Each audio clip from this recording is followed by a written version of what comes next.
بخیر با مکتب درس بخون دختر جان، با تو نیاز داره افغانستان دختر جان. برو بخیر با مکتب درس بخون دختر جان، با تو نیاز داره افغانستان دختر جان. سنگ مکتب میخانه دم دم دم، با درس نو میشه زندگانی رنگ رنگ. برو بخیر با مکتب، برو بخیر با مکتب.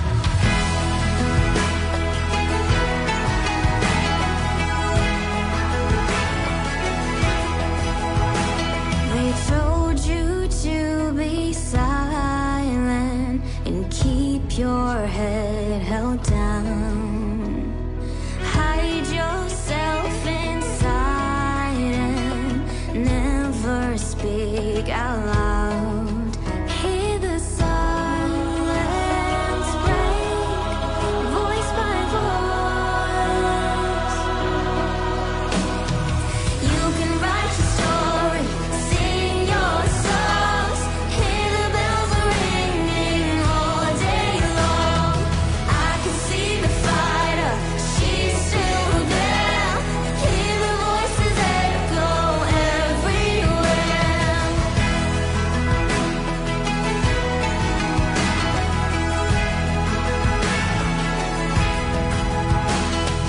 Daughters, daughters, you are the future.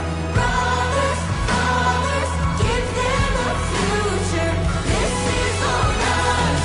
Daughters, daughters, you are the future. Brothers, fathers, this is all us.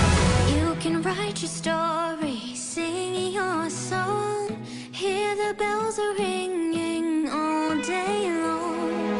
I can see the fighter, she's still there. Hear the voices echo everywhere. برو بخیر با مکتب درس بخون دختر جان. Hear the voices echo everywhere. با تو نیاز داره افغانستان دختر جان. Hear the bells are ringing everywhere. سنگ مکتب میخوانه دم دم دم. Hear the voices echo everywhere. برو بخیر با مکتب.